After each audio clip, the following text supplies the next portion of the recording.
This afternoon, I'm laying out my plan to ensure that the United States will be the crypto capital of the planet and the Bitcoin superpower of the world, and we'll get it done. If crypto is going to define the future, I want to be mined, minted, and made in the USA. It's going to be. It's not going to be made anywhere else. And if Bitcoin is going to the moon, as we say, it's going to the moon, I want America to be the nation that leads the way, and that's what's going to happen. No, you're going to be very happy with me. You're going to be so happy. You're going to say he's the greatest guy. That's why I'm proud to be the first major party nominee in American history to accept donations in Bitcoin and crypto. And they've made a lot of them, I might tell you, and I appreciate it. Since we made that announcement on May 21st, we have already raised $25 million, much of it in Bitcoin, crypto, and others that are very, very good also. But as you know, our excitement about the future of Bitcoin and crypto could not be more difficult from the approach of our opponents. Can't be, look, our opponents have gone a difficult route. They're going old-fashioned stuff. We're going to take it right down the middle. We are so different from anybody else in terms of a campaign. First of all, we understand it. They don't understand it. They are blocking your path. They're blocking your way. But I've made it a lot easier for you because the SEC has been very, very tough on you. And now they see that you've embraced me. All of a sudden, people that were under investigation, they're being let go. They're saying, oh, no, we don't want to do that. We love crypto. Let me tell you, if they win this election, every one of you will be gone. They will be vicious. They will be ruthless. They will do things that you wouldn't believe. But right now, because of me, they're leaving you alone. So please say thank you, President Trump. Thank you very much. The buzz in the financial world has reached a fever pitch, and it centers around a jaw-dropping moment in the cryptocurrency universe. Bitcoin has once again shattered the $100,000 ceiling. This monumental achievement wasn't reached in isolation. It arrived hot on the heels of a pivotal political upheaval that has turned optics on their head. With the surprise victory of President-elect Donald Trump securing another term, the crypto market finds itself invigorated, ablaze with a newfound optimism rarely seen before.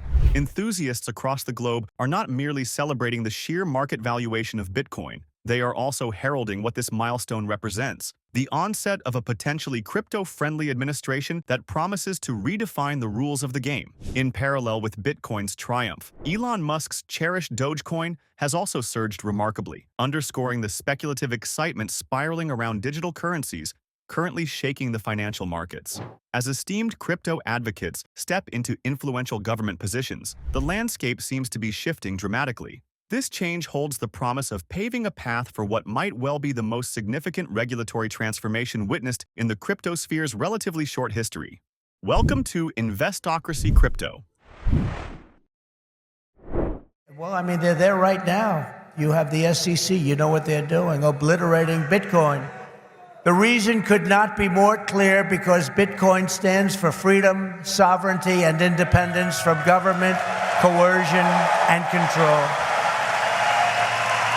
The Biden-Harris administration's repression of crypto and Bitcoin is wrong, and it's very bad for our country. It's really quite un-American. As you know, 6 days ago, we officially defeated the worst president in the history of the United States. I believe he was the worst president in the history of the United States. Think of it. Millions and millions of people have come into our country. They've come in from jails. They've come in from, think of it, insane asylums, mental institutions. They've come in as terrorists. We have the largest number of terrorists coming into our country right now. The same people that you just heard about from Israel, that did that in Israel, they're coming in and nobody checks them. Nobody knows what's going on. We have no idea what's going on. They've lost control of our country, and only bad things can happen. So it's not going to be that way. We're not going to let that happen. We're beating them, and we're beating them badly, and we have to make sure that we do. We need to do it for our country. And you can't just be a fighter and have your man lose the fight, or woman, but in this case, a man. He's losing the fight He's down by 15, 16, 17 points. They say that you're not going to win, Joe. You got to get out. He didn't want to get out. He said, I'm not getting out. He said, you're getting out. He said, I'm not getting out. I got 14 million votes. I'm not getting out. They said, if you're not getting out, we're going to institute the 25th Amendment on your mental competence. He said, like I said before, I think I'm going to get out. Okay?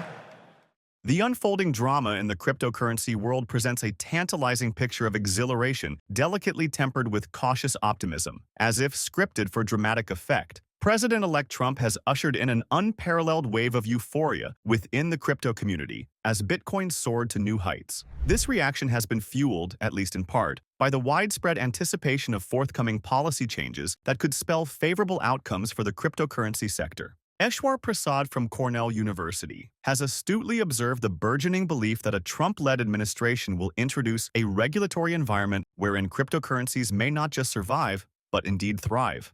This notion alone is sufficient to drive investors into a fervor, though it certainly doesn't exist without its skeptics and critics. Meanwhile, in a delightful and ironic twist, Elon Musk's loyal cryptocurrency sidekick, Dogecoin, has rallied an impressive 18%. This surge humorously suggests that even within the high-stakes game of virtual currency, humor and lightheartedness have their place, with Musk perhaps jokingly asking, "Who let the Doge out?" as traders rushed headlong into the market following his lead. They're so aware of it, much more so than people that are a little bit older.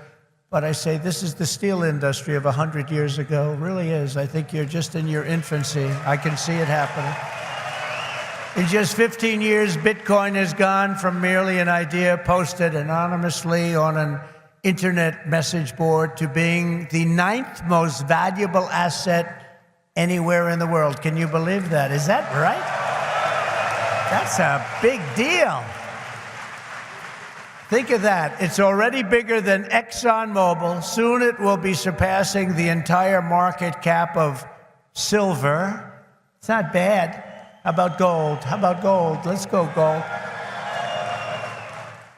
And one day it probably will overtake gold, but based on the way it's going now, it could very well be a possibility. There's never been anything like it, and I don't think you've ever seen anything like it.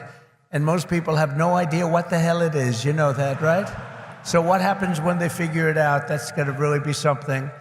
Bitcoin is not just a marvel of technology. As you know, it's a miracle of cooperation and human achievement and a lot of relationships that are formed. I just did a meeting, a roundtable with a lot of the leaders, and it's amazing. There's a great camaraderie. It's really interesting. There's competition, but there's a relationship, there's a friendship that's developed with a lot of these people. I noticed it. I don't usually see that too often. I see the opposite, actually. They want to get each other. They want to kill each other. These guys have a great feeling. Very smart people, too. Congratulations on all that you've accomplished. This room is amazing. The people in this room, high IQ individuals. I'm running against a low IQ individual, her. I'm not even talking about him, her. I got a low IQ individual. But let's pivot from speculation to quantifiable data. Following Election Day, Bitcoin's value leaped by a remarkable 8%. This dramatic rise has prompted analysts and seasoned market watchers to speculate on the far-reaching implications of Trump's strategic administrative appointments. Influential figures like Paul Atkins at the SEC, alongside new appointments such as David Sachs, promise to infuse federal financial policies with a distinctly crypto-centric ethos.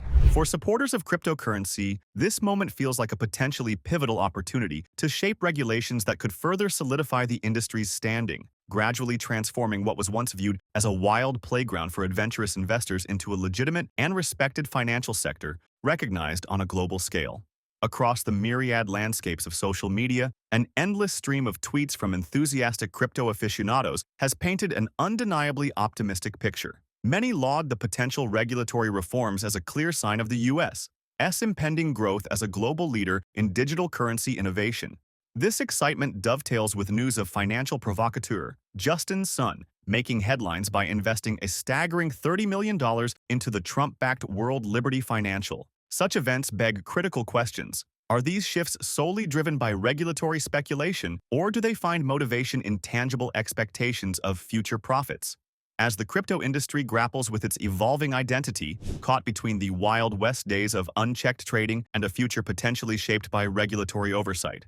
Investors watch closely as the US flirts with ambitious cryptocurrency goals. But before going any further, if you made it this far into the video, thank you. These videos take a lot of effort and time to make, so if you enjoyed them, please hit the like button and subscribe to the channel. This goes a long way in helping us grow. That said, back to the video. The reason I've come to address the Bitcoin community today can be summed up in two very simple words: America first. Because if we don't do it, China's going to be doing, others are going to be doing it. Let's do it and do it right. My vision is for an America that dominates the future. We have the best economy, the highest standard of living, the safest and most beautiful cities.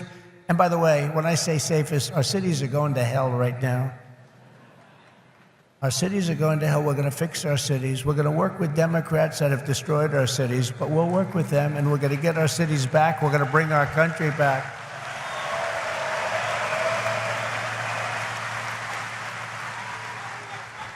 And we really were the freest and the most ambitious, most dynamic nation ever to exist on Earth, and we're going to get that back again, because we're not there now. We're a nation in decline. You know it. We know it. Doesn't sound nice.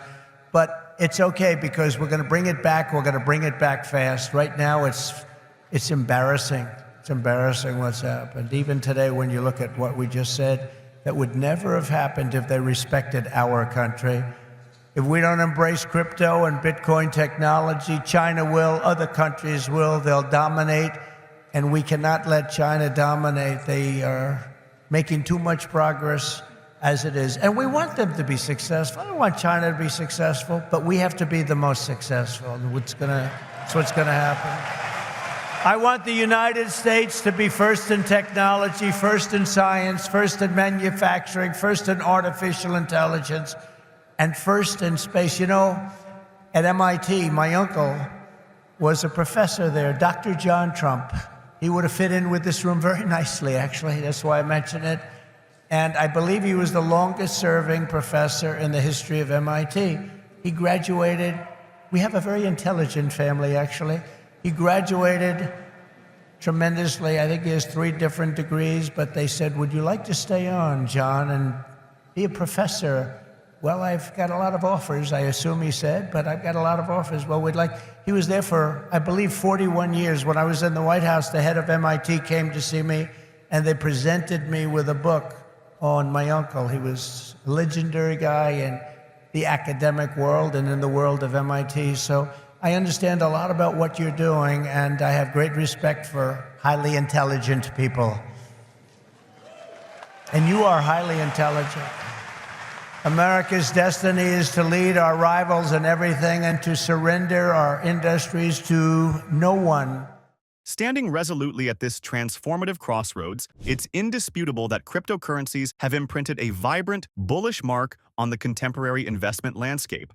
As Bitcoin sits confidently poised for substantial growth, supported by endorsements from influential circles within the political arena, the call to action for prospective investors becomes all the more enticingly persuasive. Critics, nonetheless, offer words of caution, reminding us that history tends to repeat itself, invoking the highs and lows that have historically characterized Bitcoin's volatile journey. Yet, its current positioning, buoyed by favorable political winds, suggests a promising and exciting horizon ahead. Price forecasts are cautiously optimistic, shadowed at once by opportunity and risk, underpinned by a steadfast belief that proper regulation could serve as a catalyst for overarching market stability. Amid these promising changes, cryptocurrency advocates find renewed reasons to celebrate, while investors deliberate over the opportunities of diving headfirst into the market amid this wave of optimism. Thus, the pressing question lingers. Will you choose to ride the unfolding Bitcoin tsunami, or remain an observer from the safety of the shore? As the crypto landscape potentially reshapes fundamental financial paradigms, what reflections do you harbor?